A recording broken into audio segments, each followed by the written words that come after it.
Hi there, my name is Taylor. This is Hack & Company at RE/MAX River City. And man, it has been a crazy spring market so far. And we just got the information that they crunch at the Edmonton Real Estate Board. The Realtors Association of Edmonton puts together a statistics package that's incredibly boring and you shouldn't read it. So since we do that for work, we're actually going to turn these stats into stories. We're going to bring you more information so you can see what's happening, because honestly, we have not seen information like this since 2014. We have not seen real estate look like this since oil was over $140 a barrel. So I really appreciate all the teammates from Hack & Company joining me this morning to talk a little bit more about this. Welcome, everybody. And let's kind of kick into it. Really, when you see what's been going on, the big story is that the power in our marketplace is changing hands, right? When we want to measure this, we turn to an algorithm that we call months of inventory. Kim, what did you see as we progress through April? Yeah, so April is interesting. We are measuring the months of inventory through, if you take all the listings on the market and divide it by the ones that have sold, we are now at 2.4 months of inventory. So very much different than last year. Last year, we were at 9.7 months of inventory. So this is crazy. This really shows us the relationships of buyers and sellers, right? Because like taking a look at what it was last year to this year. So last year you were saying that we were at balance, right? We are past balance, because we see balance as being about 3.5 months of inventory. And that way, when a buyer and a seller come together to negotiate, if the buyer doesn't get the price that they're looking for on that house, they're fine. They can go find another one.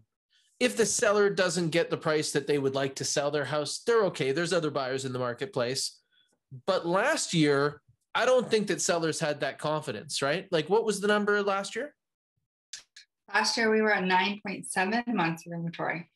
So under those conditions, buyers were consistently having to reduce sellers were consistently having to reduce their price, and also appease buyers. Like some of the most ridiculous requests coming through a home inspection, like, can you tighten the toilet bolts? And sellers would be like, and now that's starting to shift, because when we get into an experience where we're like 2.3 months of inventory, are sellers concerned about finding another buyer? Not at all. Not at all. Could you imagine a buyer right now asking for home inspection requests that aren't required? No. I think that I'd be nervous about that. And the reason that I'd be nervous is that sometimes you don't know if there's a backup offer. And it could be that the backup offer is even higher than the front offer. And that way they could make, we just can't do your inspection requests. And if you get upset and walk away from that, the seller actually makes out better. So this market is really moving there, but it's not moving for everybody. You were saying that there was some differences with property types. What did it look like when we take a look at houses and duplexes mainly? Because I think duplexes have been heating up. Kim, did you see what, like with the months of inventory, as far as the houses and the duplexes, were they getting closer to even? Because I know that when we were looking at it last week or last month, the houses seemed to be the biggest demand area, and duplexes were kind of playing second fiddle to that. Yeah, for sure. Duplexes and townhouses are doing well as well. They're catching up to the single detached homes, so they're doing well as well. Oh, that's fantastic. Well, where we see how these listings kind of perform is when we measure listings to sale ratio. Now, Aaron, you're looking into that for us. And what did you see where it became the listing? Like how many properties are coming to the market in April versus how many were just leaving? Because I saw weeks where you were taking a look at the number of properties hitting the market and basically everything was gone. What did it look like from the big picture? Yeah, for sure. Well, sales to new listing ratio is a measurement of what's coming to the market and what's going. And we've seen a huge change from last year. So last year was at 41%, and now it's at 65%, and that's for all residential. But we've seen a bigger change with the single family and the duplexes, because single family was at 46 last year, and now it's at 74. Whoa, 74, that's crazy. So basically for every 100 properties that hit the market at the end, there's 26, but those are the minority. Like what's left after, could you imagine walking through a place like Winners and 75% of what they normally stock is gone? And then you're like, okay, I'm not even looking for my style anymore. It's just got to fit. Right. Yeah. I think that that's how a lot of buyers feel in a market like this. What's been changing? And now, is that all properties? Like Kim was saying that duplexes and houses are doing well, and we're starting to see townhouses do well. But what do you see from like the saturation rates there? Well, condos is a little bit behind at, it was 33 last year. Now it's at 45. So you're just seeing that single family and duplexes are doing a lot better. So duplexes was at 43 last year, and now it's at 74. That's really good to hear. I think that we want our market to expand more. We want more people to be encouraged. And right now, it kind of feels like they're getting pushed around, meaning that some families wanted to buy single family detached, but now the competition has got so significant there that they're maybe pushed into looking at some of those nicer duplexes. And the same thing at the bottom end of those duplexes, now that they're hot, there's going to be some people that are like, you know what, I'm looking differently at townhouses these days. But we haven't quite seen the townhouse people starting to be like, well, apartment style condos, because that seems to be the cooler part of the market. And hopefully we'll see it catch up a little bit. Is this consistent with what you're seeing with days on market, Bradley? Yeah, it's, not only is competition getting stronger in the market, it's also getting quicker, as we can tell from the days on market here. So single family detached homes in April, we're sitting at 30 days on market before coming off. Compared to March previously, it was at 37 and 58 the year prior. So it's definitely taken a big step up there. Same goes for duplexes and townhouses. They're sitting at 35 now compared to 39 last month, or 39 in March, sorry, and 73 last year. The only one that's kind of, again, trending in the opposite direction is condos. This is the only case where they've, raised their month over month. They've gone from 53 in March to an average of 54 in April. Still doing well compared to last year, where there were 71 days on market average. But overall residential, we're seeing it compared to last year. We've dropped like almost a full February, 27 days less than we were sitting at last year at this time, and 5 days less than where we were sitting last month. So overall, for the most part, things are trending in the right direction, with condos again, lagging a little behind. Well, that's interesting. So when we take a look at the life cycle of a house hitting the market right now, it sounds like all conditions are removed and everything else like that by the time it's been on like a month, right? Exactly. You're old news now, faster than you've ever been. Well, that's the thing that I think a lot of people don't see is that like maybe if you were listing property last year, you would say, let's see how it goes for 30 days and then maybe we'll take a look at a change. Where right now you're getting like 8 weeks worth of traffic in your first week. Like you should have all the information you need to know about how the market sees you after an opening week with great traffic. And if there's no offers, then taking a look at like what's happening, because it could be that your competitive landscape has changed. We had a record listing week last week, and definitely lots of listings hitting the market in April. I wonder what it's going to look like as we get out of lockdown a little bit further. And I wonder what it's going to look like as more people get confidence with the vaccination. Yeah, so, it's definitely, these days it's more important than ever to make that good first impression, right? And if you're a buyer, we stress proactive rather than reactive, because this is the market to be prepared. Yeah, absolutely. And Tony, how do you feel as though that's affecting the price of things? Like you were taking a look at average price, and looks like that's also moving in the same direction, or moving in the right direction. Rise for a couple of months now, and so total residential overall is up 36,000 from last year. And so what that looks like broken down is for single family detached, we're at 458,000 as the average price, which was about the same last month, but up 20,000 from just 2 months prior to that, and up 48,000 from this time last year for single family detached. Now, if we look at duplexes and townhouses, they're also up about 17,000 from this time last year, but condos are up about 5,000. So we haven't seen a significant trend in increasing average price with condos, but I mean, 36,000 overall for residential is pretty impressive. I would agree. And I also speculate because I want more people to understand that average price is not what the average property is selling for. It's not like you take all the condos on the market and you know, the list price and the sale price is reflective of like an individual experience. More so, average price is where the action is.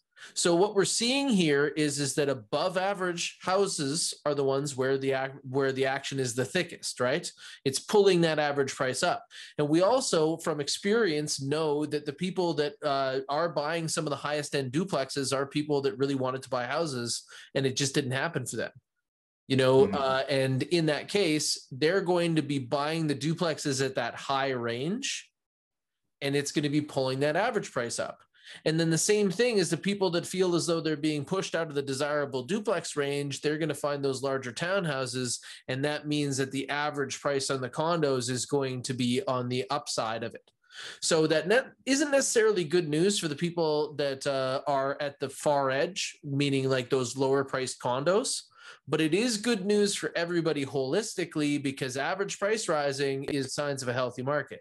Average price rising is going to mean that those families that felt like they were locked in equity-wise over the last few years, well, I imagine that some of the people that really didn't think that 2021 was going to be their year, if they actually check their numbers, it's already hit their numbers. Where that they, like, if they sold their house after disposition costs, they would have a down payment and closing costs and odds and ends money on that next purchase. And that's something that we haven't been talking about for a long time in Alberta. Was there anything else that you were noticing as far as the trend when it came to pricing or anything that surprised you in the marketplace? Nothing that really surprised me, just interesting to see, because if we're looking at like the median price being $425 on single family detached properties, what we're seeing there is that means, you know, just as many properties sold under $425 as that sold over $425. And so when you compare that to the average price at $458, that just gives you a good indication to say, like, there's a lot of higher end properties that are selling right now that are pulling that number up. And we hope that trend continues, because that means we're going to be able to help those duplex and townhouse owners. And then, you know, we'll be next, you know, next in line to roll up our sleeves to help the condo owners that we've been trying to save for a couple of years. Yeah, absolutely. I really hope that we find the match with downsizers, because honestly, those people that have been thinking about downsizing, they're of the age range where they're the biggest concern when it comes to COVID. And I know that even though the maintenance has been really uncomfortable for them over the last few years, that they're thinking that they might want to make a move. And look at that. If you're moving to a condo right now, you could get the best of both worlds, meaning that you could have the greatest sale experience in the greater Edmonton area right now, and also have the best buyer advantage in the greater Edmonton area right now. So I want to be the first one to call it out. As you get the shot, as you feel more comfortable with strangers in your house, I really think that if you've been thinking about downsizing, we can see a great path to see you win on both ends. Doro, talk us through that a little bit further. What's hot and what's not right now? I'm just going here with Kim, Erida, Bradley, and Tony, who put it into numbers and little stories. And I think we heard it. Hot single detached family homes between $300,000 and $500,000, more sitting at the average of $458,000. And yeah, so as long as these homes are well maintained, 3 bedrooms up, maybe that suite den office or a fully finished basement, these are really hot right now. People are looking for space.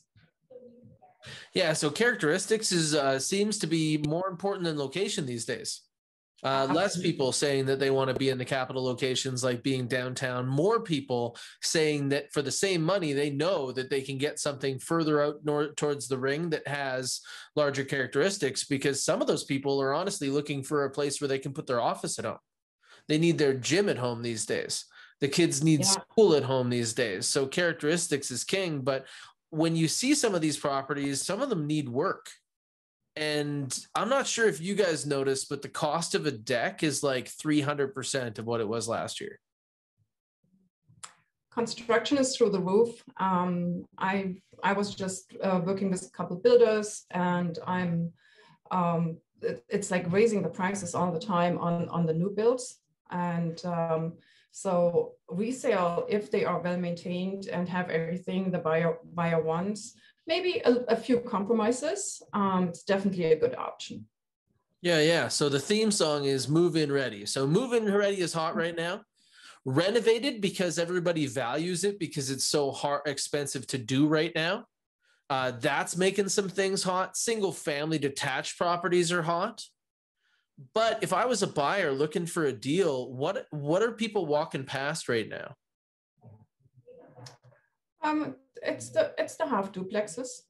And if you would be a buyer looking for a deal, it is probably condos that they're walking past. Because if you're looking for investment, or you are that first-time buyer who maybe wants to move out at the parents, giving the condos a closer look, that would be a great idea.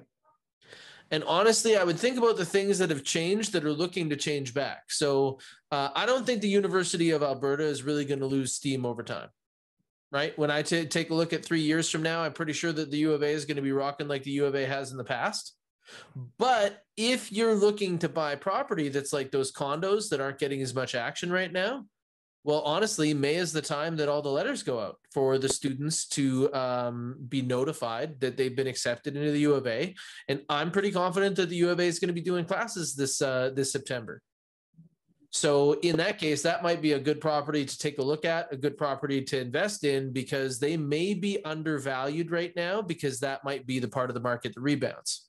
So take a look at some of the things that weren't so popular over the last 18 months and be the first person to see that it's going to change. And you might be able to get a deal that might have been unrealistic in other times. Is there anything else that you guys have seen in real estate right now, being out on the front lines every day, that has been entertaining or surprising? Wow. I'm always impressed going to Sherwood Park. I was there last night, had a couple showings, and it was just lineups. I think I was there for about 3 hours just watching groups come and go. It's crazy out there, like especially in Sherwood Park. It really is on another level right now. It's it's a good place to go people watch. You see a for sale sign in Sherwood Park, you go sit in front of it, put your lawn chair down, you can people watch for hours. Yeah, it definitely is. Like, definitely the hottest part of the market over the last 18 months has been Sherwood Park. And that's something that really shows what we've been talking about, where a lot of people are interested in moving out to the suburbs because maybe they don't need to worry about that commute as much anymore. And they're just looking for places that have lots of amenities. So you've been seeing some lineups in front of houses, which is something that that I don't think that many people even think was a thing. Right? Like, yeah, waiting on a lineup. It's not new either. It's been going on for a while, and you get to know so many people standing in those lineups. It's a good socially distanced social event. Yeah, and the other thing is arranging showings. So right now, when we book showings, we're booking into slots where we can get people in to see these properties. Because how long was that property on the market that you were there yesterday? That was its first day. Its first full day on the market, and we call that day zero. So you're right there, right when that property is available, because like by day 3 or 4, these things aren't around anymore. Exactly. So that's really interesting that way. When you guys are calling around for showings right now, how many people out of 10 are saying, hey, it's pending already? So what we're talking about is on our MLS system, it's showing as active. We're inquiring with the listing agent because we have somebody that may want to go and see that property and then make an offer on that place. And out of 10 places you call, how many people call back or come back pending? 6. Yeah, more than half for sure. Okay, let's move this around a little bit. So let's say that you're going to show downtown condos. How many are pending out of 10? Maybe 2. Maybe 2. Okay, you might even get all 10. So now you move that over to like mid-price duplexes on the south side. So let's go into a place like Summerwood and look for a mid-rack duplex. How many out of 10 are coming back to say pending? Like probably 4 or 5. 4 or 5, yeah. Okay, you go into St. Albert, you're looking for a renovated bungalow. How many come back pending? 8 or 9. 8 or 9 out of 10. You're now in the 10% minority. And if we were to take the same property, let's throw out another one. Let's go acreages east of Sherwood Park. Yeah, out of 10, probably 6 or 7 are pending. 6 or 7 are pending by the time you get there.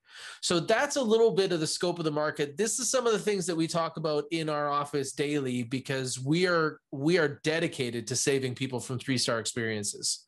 We want to make sure that our clients are just where Bradley's clients were yesterday. They were there at the opportunity on day 0. Because if they're not, we're saying that like 90% of the time, something that was similar would have been gone already. So getting more of our clients to the Pro Tools is definitely helping them out as buyers. But we also have listings hitting the market right now, and traffic is pretty incredible. Like when we're seeing an opening weekend right now on new listings, what are we seeing as traffic on something that's popular? Like so historically over the last 5 years, if you had 2 or 3 showings over your opening weekend, you were doing pretty good. Some properties had no showings over their opening weekend, and then we were kind of looking at a pace of 1 to 2 a week in the spring.